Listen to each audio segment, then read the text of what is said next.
ಪ್ರಕೃತಿಯೇ ನಿಮ್ಮ ಕೈಯಲ್ಲಿ. ನೆಲಮಂಗಲದಿಂದ ಕೇವಲ 45 ನಿಮಿಷ ಡ್ರೈವ್. ನಗರ ಮಾಯವಾಗುತ್ತೆ, ಪ್ರಕೃತಿ ಶುರುವಾಗುತ್ತೆ. ಕುಣಿಗಲ್ನಲ್ಲಿ ನಿಮ್ಮದೇ ಸ್ವಂತ ಕೃಷಿ ಭೂಮಿ.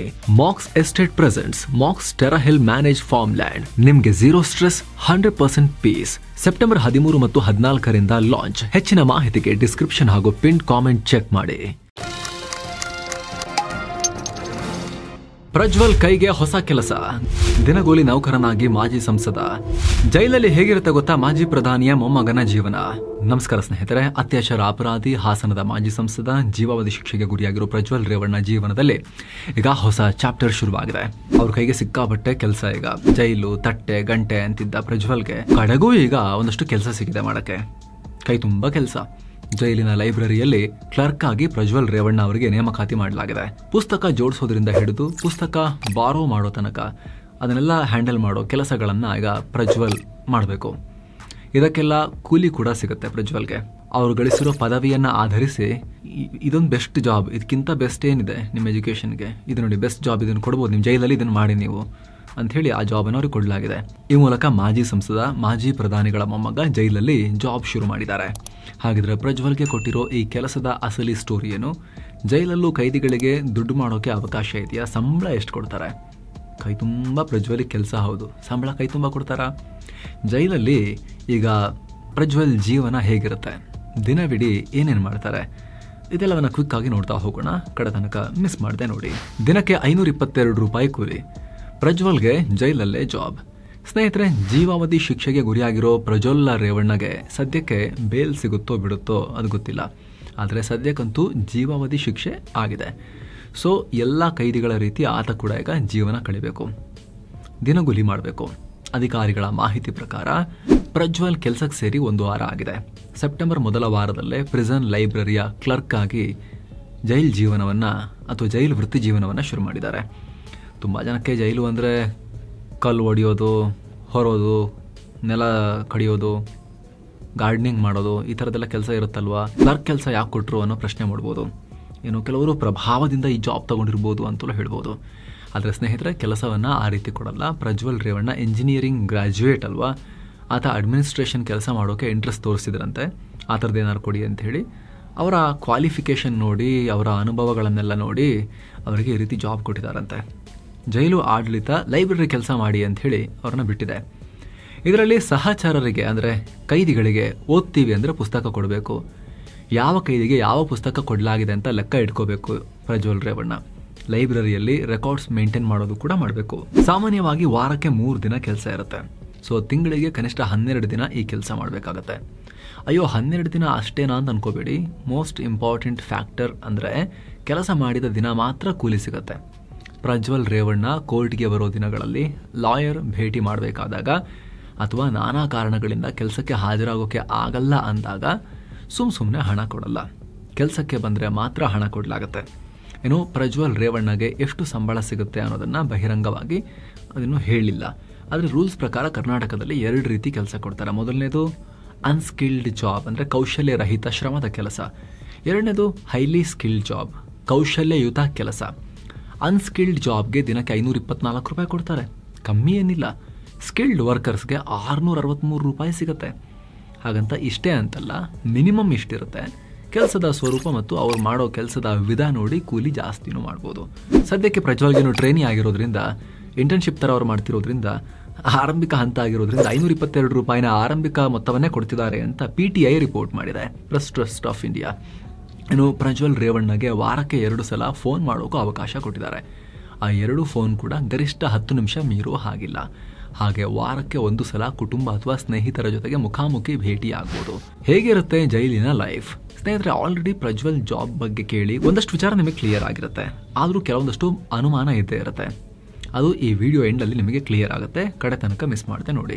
ಮೊದಲಿಂದ ಶುರು ಮಾಡೋದಾದರೆ, ಕರ್ನಾಟಕ ಕಾರಾಗೃಹ ಮತ್ತು ಸುಧಾರಣಾ ಸೇವೆ 2021 ಪ್ರಕಾರ ಕೈದಿಗಳ ದಿನಚರಿ ಬೆಳಿಗ್ಗೆ 5:30ಕ್ಕೆ ಶುರುವಾಗುತ್ತೆ. ಮೇನ್ ಗೇಟ್ನ ಬೆಲ್ 5 ಗಂಟೆಗೆ ಹೊಡೆಯುತ್ತೆ. ಆನಂತರ ಬ್ಯಾರಕ್ ಓಪನ್ ಮಾಡೋಕ್ಕೂ ಮೊದಲು ಕನ್ವಿಕ್ಟ್ ವಾಚ್ಮನ್ ಎಲ್ಲ ಕೈದಿಗಳನ್ನ ಕೂಡ ಎದ್ದೇಳಿಸ್ತಾರೆ. ಆನಂತರ ಕೈದಿಗಳು ತಮ್ಮ ಬೆಡ್ ಅನ್ನು ನೀಟಾಗಿ ಮಡಿಚಿಡಬೇಕಾಗತ್ತೆ. ನಂತರ ಬ್ಯಾರಕ್ನ ಮಧ್ಯದಲ್ಲಿ ಅವ್ರನ್ನ ಕೂರಿಸಲಾಗುತ್ತೆ. ಆಗ ಯಾವುದೇ ಕೈದಿಗಳು ಅನಾರೋಗ್ಯದಿಂದ ಬಳಲುತ್ತಿದ್ರೆ ಅವ್ರನ್ನ ಚೆಕ್ ಮಾಡಲಾಗುತ್ತೆ. ಚಿಕಿತ್ಸೆ ಅಗತ್ಯ ಇದ್ದರೆ ಟ್ರೀಟ್ಮೆಂಟ್ಗೆ ಕಳಿಸಲಾಗುತ್ತೆ. ಆನಂತರ ಬ್ಯಾರಕ್ನ ಇನ್ಚಾರ್ಜ್ ಬಂದು ಬೀಗವನ್ನು ತೆಗಿತಾರೆ. ಆನಂತರ ಕೈದಿಗಳ ಎಣಿಕೆ ಶುರುವಾಗುತ್ತೆ. ಎಲ್ಲ ಸರಿ ಇತ್ತು ಅಂತ ಹೇಳಿದ್ರೆ ನೈಟ್ ಡ್ಯೂಟಿ ಮಾಡ್ತಾ ಇದ್ದ ಇನ್ಚಾರ್ಜ್ ಡ್ಯೂಟಿ ಬಿಡ್ತಾರೆ. ಆನಂತರ ಪ್ರತಿಯೊಬ್ಬ ಕೈದಿ ಕೂಡ ತನ್ನ ಹಾಸಿಗೆಯನ್ನು ಹೊರಗೆ ತೆಗೆದುಕೊಂಡು ಬಿಸಿಲು ಅಥವಾ ಗಾಳಿಗೆ ಒಣಗಿ ಹಾಕಬೇಕು. ಆನಂತರ ಜೈಲಿನ ವಾರ್ಡ್ಗಳನ್ನು ಕ್ಲೀನ್ ಮಾಡಲಾಗುತ್ತೆ. ಈ ಟೈಮ್ನಲ್ಲಿ ಕೈದಿಗಳು ತಮ್ಮ ಶುಚಿತ್ವ ಕೆಲಸ ಮಾಡ್ಕೋಬೇಕು. ಕಾಮನ್ ಬಾತ್ರೂಮ್ ಮತ್ತು ಕಾಮನ್ ಟಾಯ್ಲೆಟ್ಗೆ ಹೋಗಿ ಅಲ್ಲಿ ಹೊರಗೆ ಹಾಕೋದನ್ನೆಲ್ಲ ಅವ್ರು ಹಾಕಬೇಕು. ಆನಂತರ ವ್ಯಾಯಾಮ ಮಾಡೋಕೆ ಕೈದಿಗಳನ್ನು ಹಲವು ಬ್ಯಾಚ್ಗಳಾಗಿ ವಿಂಗಡಣೆ ಮಾಡಲಾಗುತ್ತೆ. ಪ್ರತಿಯೊಂದು ಬ್ಯಾಚನ್ನು ಪ್ರಿಸನ್ ಗಾರ್ಡ್ ಮಾನಿಟರ್ ಮಾಡ್ತಾರೆ. ತರಬೇತಿ ಪಡೆದವರು ಮತ್ತು ಬೋಧಕರು ಕೈದಿಗಳಿಗೆ ಡ್ರಿಲ್ ಮಾಡಿಸ್ತಾರೆ. ಇದಾದ ನಂತರ ಟೀ, ಕಾಫಿ ಮತ್ತು ಬೆಳಗಿನ ಉಪಹಾರ ನೀಡಲಾಗುತ್ತೆ. ಬಾಲ ಅಪರಾಧಿಗಳು ಚಿಕ್ಕ ಮಕ್ಕಳೇನಾದರೂ ಇದ್ದರೆ ಅವರಿಗೆ ಬೇರೆ ಥರದ ಟ್ರೀಟ್ಮೆಂಟ್ ಇರುತ್ತೆ. ಡಯಟ್ ಚಾರ್ಟ್ ಕೂಡ ಬೇರೆನೇ ಇರುತ್ತೆ. ಅದನ್ನು ಕಾಲಕಾಲಕ್ಕೆ ಸರ್ಕಾರ ಅಪ್ಡೇಟ್ ಮಾಡ್ತಿರುತ್ತೆ. ಇನ್ನು ಬೆಳಗಿನ ಉಪಹಾರಕ್ಕೆ ನಾರ್ಮಲ್ ಆಹಾರವನ್ನೇ ಕೊಡಲಾಗುತ್ತೆ. ಗಮನಕ್ಕಿರಲಿ, ನಮ್ಮಲ್ಲಿ ಯಾವುದೇ ವಿಶೇಷ ಜೈಲು, VVIP ಜೈಲು ಅಂತಿಲ್ಲ. ಹೈ ಪ್ರೊಫೈಲ್ ವ್ಯಕ್ತಿಯಾಗಿದ್ರು ಕೂಡ ವಿಶೇಷ ಸವಲತ್ತೆಲ್ಲ ಕೊಡಬೇಕು ಅಂತಿಲ್ಲ. ಜೈಲಲ್ಲಿ ಎಲ್ಲರೂ ಸಮಾನರೇ. ಆದರೆ ನಮ್ಮಲ್ಲಿ ಭ್ರಷ್ಟಾಚಾರ ಅನ್ನೋದು ಜೈಲಲ್ಲೂ ಕೂಡ ಭಯಾನಕವಾಗಿದೆ. ಅಲ್ಲೂ ಕೂಡ ದುಡ್ಡಿನ ಆಸೆಗೆ ಕೆಲವರು VVIP ಟ್ರೀಟ್ಮೆಂಟನ್ನು ಕೊಡುವಂಥ ಭ್ರಷ್ಟ ಅಧಿಕಾರಿಗಳಿರ್ತಾರೆ. ಅದು ಬೇರೆ ಸ್ಟೋರಿ, ಅದೊಂದು ಕಡೆಗಿರಲಿ. ಕೆಲವೊಂದು ಸಲ ಏನಾಗುತ್ತೆ, ಸೆಕ್ಯೂರಿಟಿ ಜಾಸ್ತಿ ಕೊಡೋ ಅವಶ್ಯಕತೆ ಇರುತ್ತೆ, ಐಸೋಲೇಷನ್ ಮಾಡಿಡೋ ಅವಶ್ಯಕತೆ ಇರುತ್ತೆ. ಇಂಟರ್ನ್ಯಾಷನಲ್ ಕೈದಿಗಳಿರ್ತಾರೆ, ಅಂಥವ್ರನ್ನೆಲ್ಲ ಏನು ಮಾಡ್ತಾರೆ, ಒಂದು ಸಪ್ರೇಟ್ ಸೆಲ್ನಲ್ಲಿ ಸಪ್ರೇಟ್ ರೂಮ್ ಕೊಟ್ಟು ಕೂಡ ಹಾಕುವಂಥದ್ದು ಕೂಡ ಇರುತ್ತೆ. ನಾವೀಗ ಓವರಾಲ್ ಸಾಮಾನ್ಯ ಕೈದಿಗಳ ವಿಚಾರ ತಗೊಂಡ್ರೆ ದಿನಚರಿ 5:30ಗೆ ಶುರುವಾದರೆ ಬೆಳಗ್ಗೆ 5:30ಯಿಂದ 5:45 ತನಕ ಬೆಳಿಗ್ಗೆ ಪ್ರೇಯರ್ ಇರುತ್ತೆ. ಆನಂತರ 5:45ರಿಂದ 6:15 ತನಕ ಬ್ಯಾರಕ್ಗಳನ್ನು ಮತ್ತು ಸೆಲ್ಗಳನ್ನು ಓಪನ್ ಮಾಡಲಾಗುತ್ತೆ. ಕೈದಿಗಳ ಕೌಂಟಿಂಗ್ ನಡೆಯುತ್ತೆ. 6:15ರಿಂದ 6:45 ತನಕ ನಿತ್ಯ ಕರ್ಮಗಳನ್ನು ಅವರು ಮುಗಿಸ್ಬೇಕು. 6:45ರಿಂದ 7:15 ತನಕ ವ್ಯಾಯಾಮ ಇರುತ್ತೆ. 6:15ರಿಂದ 7:45 ತನಕ ಬ್ರೇಕ್ಫಾಸ್ಟ್. 7:45ರಿಂದ 8 ಗಂಟೆ ತನಕ ಯಾರಿಗೆ ಯಾವ ಕೆಲಸ ಅನ್ನೋದನ್ನು ಹಂಚಿಕೆ ಮಾಡಲಾಗುತ್ತೆ. ಬೆಳಿಗ್ಗೆ 8ರಿಂದ 11 ಗಂಟೆ ತನಕ ಕೆಲಸ ಮಾಡಬೇಕು. 11ರಿಂದ 11:30 ತನಕ ಸ್ನಾನ. 11:30ರಿಂದ 12 ಗಂಟೆ ನಡುವೆ ಮಾರ್ನಿಂಗ್ ಮೀಲ್ಸ್ ಇರುತ್ತೆ. ಸೊ ಈ ಟೈಮ್ನಲ್ಲೂ ಅಕ್ಕಿ, ರಾಗಿ, ಜೋಳ, ಗೋಧಿಯ ಉತ್ಪನ್ನಗಳಿಂದ ಮಾಡಿದ ಫುಡ್ ಕೊಡಲಾಗುತ್ತೆ. ಮುದ್ದೆ, ಚಪಾತಿ, ರೊಟ್ಟಿ ಈ ರೀತಿಯ ಆಹಾರ ಕೊಡಲಾಗುತ್ತೆ. ಪರಪ್ಪನ ಅಗ್ರಹಾರ ಜೈಲಿನಲ್ಲಂತೂ ಹೆಚ್ಚು ಕಮ್ಮಿ 200 ಅಡುಗೆ ಮಾಡೋರು ಅಡುಗೆ ಕೆಲಸ ಮಾಡ್ತಾರೆ. ಇನ್ನು ಊಟ ಆದಮೇಲೆ 12ರಿಂದ 12:30 ತನಕ ರೆಸ್ಟ್ ಇರುತ್ತೆ. ಇನ್ನು ಮಧ್ಯಾಹ್ನದ ಶೆಡ್ಯೂಲ್ನಲ್ಲಿ 12:15ರಿಂದ 4:30 ತನಕ ಕೆಲಸ ಇರುತ್ತೆ. 4:30ರಿಂದ 4:45 ತನಕ ಮತ್ತೆ ಫ್ರೆಶ್ ಅಪ್ ಆಗ್ಬೋದು. ಆನಂತರ 4:45ರಿಂದ 5:20 ತನಕ ಆಟ ಆಡ್ಬೋದು, ಮನರಂಜನೆ ಮಾಡ್ಕೋಬೋದು. 5:20ರಿಂದ 5:30 ಒಳಗೆ ಮತ್ತೆ ಫ್ರೆಶ್ ಅಪ್ ಆಗಬೇಕು. 5:30ರಿಂದ 6 ಗಂಟೆ ತನಕ ಸಂಜೆಯ ಮೀಲ್ಸ್ ಇರುತ್ತೆ. 6 ಗಂಟೆಯಿಂದ 6:15 ತನಕ ರೆಸ್ಟ್ ರೂಮ್ ಪರೇಡ್ ಇರುತ್ತೆ. 6:15ರಿಂದ 6:45 ತನಕ ಕೌಂಟಿಂಗ್ ಮತ್ತು ಲಾಕಪ್ಗೆ ವಾಪಸ್ ಹಾಕಲಾಗುತ್ತೆ.